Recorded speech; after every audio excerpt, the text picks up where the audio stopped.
Hello friends, चलिए start करते हैं LT grade TGT PGT GIC exam में पूछे जाने वाले प्रीवियस ईयर के क्वेश्चंस। ठीक है, तो जिसमें हम 2 चैप्टर कंप्लीट कर चुके हैं। आज हम करते हैं इसका चैप्टर नंबर 3 जिसका नाम है रिमाइंडर थ्योरम। ठीक है फ्रेंड्स, तो देखिए रिमाइंडर थ्योरम से रिलेटेड किस तरीके के क्वेश्चन पूछे जाते हैं। यहाँ पे हम वे सभी क्वेश्चन कवर करेंगे जो कि प्रीवियस ईयर में आ चुके हैं इन एग्ज़ाम्स के अंदर। ठीक है, तो अब देखिए, तो इसमें सबसे पहले क्या होता है आपको पता होना चाहिए। डिवाइज़र क्या होता है, डिविडेंड क्या होता है, क्वोशेंट क्या होता है और रिमाइंडर क्या होता है। ठीक है, तो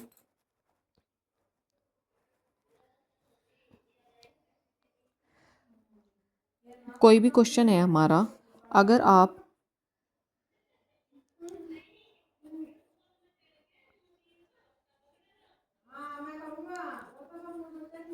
जो यहाँ पे होता है उसको कहते हैं डिवाइज़र। ठीक है, उसको क्या कहते हैं, डिवाइज़र। और जो यहाँ पे होता है उसको क्या कहते हैं, डिवाइडेंड। और जो यहाँ पे होता है उसको क्या कहते हैं, क्वोशेंट। और जो यहाँ पर बचता है उसको क्या कहते हैं, रिमाइंडर। ठीक है फ्रेंड्स, तो देखिए मैं इसको हिंदी में भी रिप्रेजेंट कर देती हूँ। यहाँ पे जो डिवाइज़र होता है, डिवाइज़र, तो डिवाइज़र को क्या कहते हैं हिंदी में, भाजक, यानी कि जिससे भाग दिया जाता है। फिर आता है हमारा डिविडेंड, उसको क्या कहते हैं हिंदी में, भाज्य। उसके बाद आता है हमारा क्वोशेंट। क्वोशेंट को हिंदी में क्या कहते हैं, भागफल, यानी कि जो हमारा आंसर आता है उसको हम भागफल कहते हैं, क्वोशेंट कहते हैं। और फिर जो नीचे बचता है उसको कहते हैं शेषफल, यानी कि रिमाइंडर को हिंदी में क्या कहते हैं, शेषफल कहते हैं। ठीक है फ्रेंड्स, तो समझ में आ गया आपको। अब देखिए यहाँ पे एक इम्पोर्टेंट बात यह है कि जो रिमाइंडर होता है, जो भी रिमाइंडर होता है वो हमेशा डिवाइज़र से छोटा होता है, यानी कि वो भाजक से छोटा होता है। तो ये बहुत इंपॉर्टेंट बात है कि जो रिमाइंडर होता है ऑलवेज डिवाइज़र से छोटा होता है। ठीक है, अब देखिए इसमें एक सबसे इम्पोर्टेंट बात समझने की क्या है फ्रेंड्स, जो रिमाइंडर होते हैं वो हमेशा 2 आते हैं, एक पॉजिटिव में और एक नेगेटिव में। ठीक है, अब तक आपने देखा होगा कि जो रिमाइंडर आता है वो भाग करने पे जो भी आंसर आएगा हमारा, जो नीचे बचेगा वो एक बचेगा, एक संख्या बचेगी। लेकिन नहीं, ऐसा नहीं होता। जो रिमाइंडर होते हैं वो 2 होते हैं, एक पॉजिटिव और एक नेगेटिव। फॉर एग्जाम्पल ले लेते हैं, ये 25 है और इसको मुझे 7 से डिवाइड करना है। ठीक है, तो आप अगर 25 को 7 से डिवाइड करेंगे तो यहाँ पे कितना रिमाइंडर बचेगा, देखिए 7 या 21, कितने बच गए, 4। तो ये जो 4 बचा, ठीक है, ये 4 जो बचा ये हो गया इसका रिमाइंडर। लेकिन अगर मैं इससे ज़्यादा भी चलाती इसको, यानी कि 25 को अगर मैं 7 से डिवाइड करती और मैं चलाती 7 चौक 28, तो यहाँ पे माइनस के 3 बचे। ठीक है, तो यानी कि इस हर क्वेश्चन को जब हम डिवाइड करते हैं तो उसके 2 रिमाइंडर बचते हैं, एक पॉजिटिव और एक नेगेटिव। यानी अगर आप कम संख्या पर चलाते हो तो रिमाइंडर आएगा पॉजिटिव, और अगर ज़्यादा पर चलाते हो तो रिमाइंडर आएगा नेगेटिव। तो ऑलवेज 2 रिमाइंडर होते हैं, पॉजिटिव और नेगेटिव। तो यहाँ पे -4 रिमाइंडर है और यहाँ पे -3 और 4 रिमाइंडर है। ठीक है फ्रेंड्स, तो चलिए नेक्स्ट क्या करते हैं। तो यहाँ पे हम एक इम्पोर्टेंट बात नोट कर लेते हैं, एक रिमाइंडर पॉजिटिव आया और एक रिमाइंडर आया नेगेटिव। तो यहाँ पे लिख लेते हैं, अगर रिमाइंडर जो है वो नेगेटिव में लेते हैं, नेगेटिव में लेते हैं तो आंसर पॉजिटिव में देने के लिए, पॉजिटिव में देने के लिए उसे भाग देने वाली संख्या, भाग देने वाली संख्या से घटाकर लिखते हैं। ठीक है, समझ में आया इसका क्या मतलब है। देखिए 2 तरीके के रिमाइंडर आए, एक नेगेटिव और एक पॉजिटिव। मान लिया मुझे नेगेटिव रिमाइंडर लेना है। ठीक है, अगर रिमाइंडर मैंने नेगेटिव में लिया और उसको मुझे पॉजिटिव में बना के लिखना है तो मैं क्या करूँगी, जिस संख्या से भाग देते हैं उसी संख्या में से उसको घटाकर लिख दूँगी। यानी कि फॉर एग्जाम्पल जैसे ये 19 है और मैंने इसको 5 से डिवाइड किया, ठीक है। 19 को 5 से जब डिवाइड करेंगे तो कितने रिमाइंडर आएंगे? 2 ही रिमाइंडर आएंगे। एक तो जब मैं ज़्यादा पर चलाऊंगी यानी कि 5 चौक 20, तो यानी कि एक तो मेरा आएगा -1 रिमाइंडर, एक तो आएगा -1, सॉरी -1, ठीक है। और अगर मैं इससे कम पे चलाऊंगी ये काटने के लिए तो कितना बचेगा? प्लस के 4 रिमाइंडर, 5 या 15, 4 बचे प्लस के 4 रिमाइंडर। लेकिन मुझे क्या लेना है? ये -1 लेना है, ठीक है। अगर रिमाइंडर आप -1 लेते हैं तो उसको इसमें से घटाकर लिख दीजिए, दूसरा रिमाइंडर आपका खुद आ जाएगा। समझ आई बात? 2 रिमाइंडर बचेंगे, एक तो प्लस वाला और एक माइनस वाला। लेकिन अगर आप प्लस वाला नहीं निकाल रहे, सिर्फ एक रिमाइंडर निकाल रहे हैं, अगर आपने नेगेटिव वाला रिमाइंडर निकाल लिया और पॉजिटिव वाला आपको चाहिए, तो इसमें से ये घटाकर लिख दीजिए, ये आ जाएगा, ठीक है।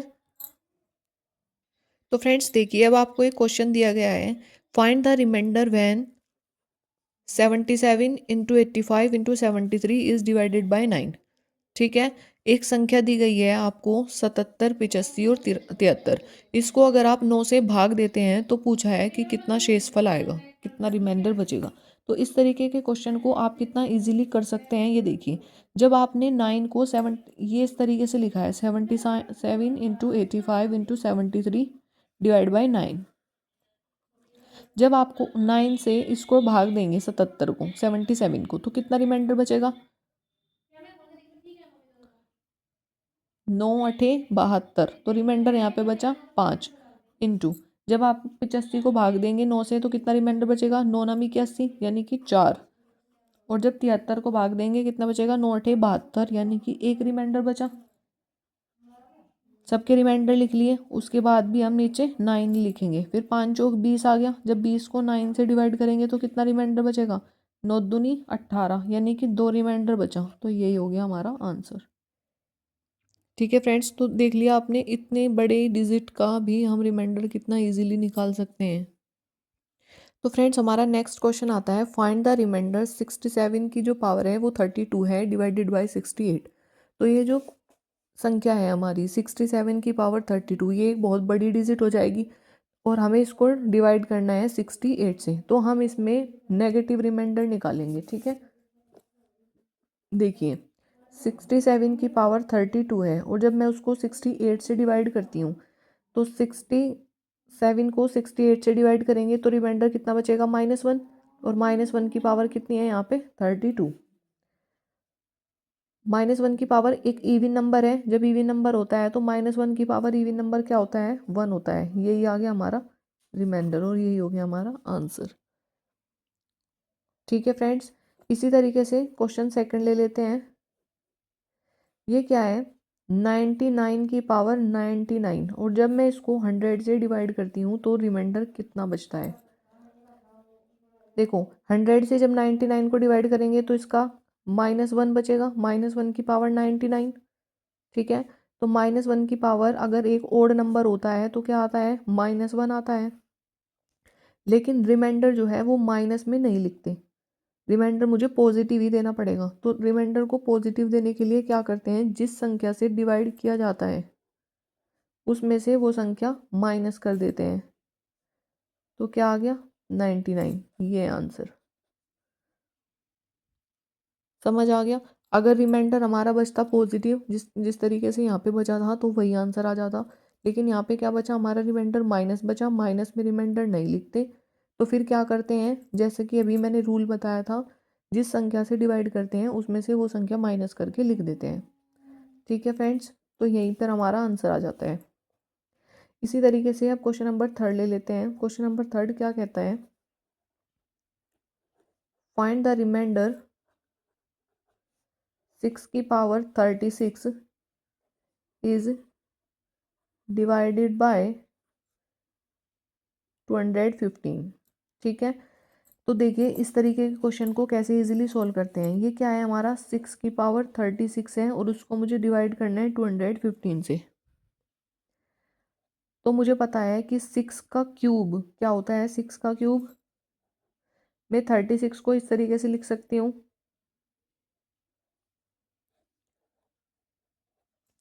तो 6 का जो क्यूब होता है वो होता है 216। इसको डिवाइड करेंगे 215 से और इसकी पावर कितनी है 12। जब 215 से 216 को डिवाइड किया जाएगा तो रिमाइंडर कितना बचेगा 1, और 1 की पावर 12 कितना होता है 1। बस यही आंसर आ गया। ठीक है फ्रेंड्स, तो कितनी भी बड़ी डिजिट हो आप उसको किस तरीके से डिवाइड कर सकते हैं ये बहुत ही इजीली वे में मैंने बता दिया। एंड देन आगे चलते हैं फ्रेंड्स। नेक्स्ट क्वेश्चन है हमारा 2 की पावर 76 अपॉन 96। इसमें हमें क्या बताना है, रिमाइंडर फाइंड करना है।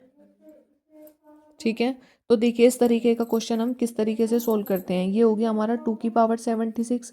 तो ये जो 96 है इसे फैक्टर करके लिख लेते हैं 96 के।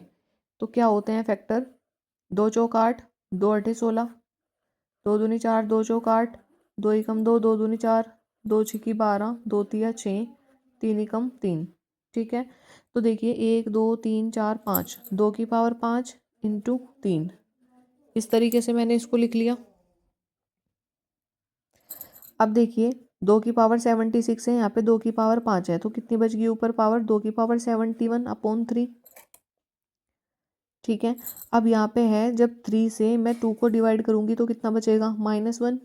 -1 की पावर 71, तो 71 क्या है, एक ओड नंबर है। जब माइनस की पावर एक ओड नंबर होता है तो आंसर किस में आता है, माइनस में, तो -1 आ गया। अब जो कि मैंने पहले ही बताया है कि रिमाइंडर जो है वो माइनस में नहीं देते, तो फिर क्या करेंगे, जिससे डिवाइड किया मैंने उसमें से वो घटाकर लिख देंगे। तो कितना बचा 2। ठीक है, 2 बचा, और फिर इसमें 2 इंटू 2 की पावर 5 की मल्टीप्लाई कर देंगे तो कितना हो जाएगा 2 की पावर 6। यही हो गया हमारा आंसर। ठीक है फ्रेंड्स, तो कितने आसान है कितनी भी बड़ी डिजिट के क्वेश्चंस का रिमाइंडर फाइंड करना। तो सबसे पहले हाफ अगर बहुत बड़ी डिजिट दी गई है तो नेगेटिव में रिमाइंडर निकाल लीजिए, उसके बाद उसको पॉजिटिव करने के लिए जिस संख्या से डिवाइड करते हैं उस संख्या से माइनस करके लिख देंगे। तो फ्रेंड्स आगे चलते हैं, अब करते हैं हम फॉर्मेट थ्योरम। ठीक है, तो देखिए फॉर्मेट थ्योरम क्या कहती है, ये बहुत इंपॉर्टेंट थ्योरम है, इसको समझ लीजिए। If p is prime number, p जो है वो एक प्राइम नंबर है, एंड a जो है a p r को प्राइम, एंड a की पावर p -1 अपॉन p, तो रिमाइंडर कितना आ जाएगा 1। ठीक है, तो ये हमारी थ्योरम क्या कहती है, इफ़ p कोई प्राइम नंबर है एंड a और p जो है वो हमारे को प्राइम है, तो a की पावर p -1 अपॉन p क्या हो गया हमारा, इसका रिमाइंडर आएगा 1। जैसे कि फॉर एग्जांपल मैं समझाने के लिए कोई एग्जांपल ले लेती हूँ, अभी आपको मैं समझती हूँ कि थ्योरम से अच्छे से समझ में नहीं आया होगा।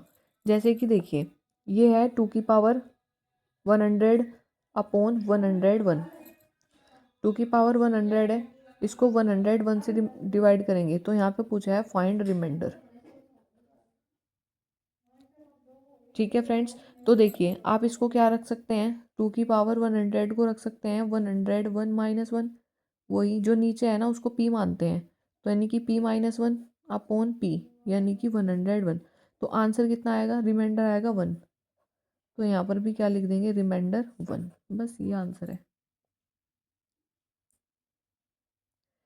ठीक है, क्योंकि ये जो 2 है और ये 101 है, ये आपस में कैसे नंबर है, एक को प्राइम नंबर है। ठीक है, इसी तरीके से सेकंड एग्जांपल ले लेते हैं, 7 की पावर 60 अपॉन 61। इसमें भी मुझे क्या निकालना है, रिमाइंडर फाइंड करना है, फाइंड रिमाइंडर। तो इसमें कैसे लिखते हैं, 7 की पावर 60 है, देखा सबसे पहले देखते हैं कि 7 और 61 जो है वो आपस में को प्राइम नंबर है, तो यानी हम इसमें भी लिख सकते हैं 7 की पावर 61 -1 और अपॉन 61, तो इसका भी रिमाइंडर कितना आ जाएगा 1। ठीक है, तो फ्रेंड्स आपको समझ में आया फॉर्मेट थ्योरम का स्टेटमेंट और इसके इस पर बेस्ड कुछ एग्जांपल। अब नेक्स्ट आता है हमारा विल्सन थ्योरम। तो देखिए फ्रेंड्स विल्सन थ्योरम क्या कहती है, विल्सन थ्योरम क्या कहती है, if p is a prime number, ठीक है, and factorial p minus one upon p, then remainder is equal to p minus one. ठीक है फ्रेंड्स, विल्सन थ्योरम कहती है if p is a prime number and factorial p minus one upon p है तो reminder कितना हो जाएगा, p minus one हो जाएगा। जैसे इसमें भी कोई एग्जांपल ले लेते हैं। ये है हमारा फैक्टोरियल 4/5 और इसने कहा कि इसमें रिमाइंडर बताओ क्या होगा। ये कितना है, 5। तो फ्रेंड्स ये है हमारा फैक्टोरियल 4/5। तो 4 को हम क्या लिख सकते हैं, 5 माइनस वन लिख सकते हैं अपॉन 5। तो रिमाइंडर कितना हो जाएगा, यही 5 माइनस वन। तो 5 माइनस वन यानी कि 4 हो जाएगा हमारा रिमाइंडर। तो फ्रेंड्स मैं समझती हूँ कि आपको ये विल्सन थ्योरम, फॉर्मेट थ्योरम और रिमाइंडर थ्योरम बहुत ही अच्छे से समझ में आ गई होंगी। सो फ्रेंड्स अगर आपको ये वीडियो पसंद आई है और कुछ समझ में आया है तो please like share and subscribe my channel. And अगर कोई भी प्रॉब्लम है, किसी क्वेश्चन में कोई चीज़ समझ नहीं आई है तो प्लीज़ कमेंट करके ज़रूर पूछिएगा। Thank you friends.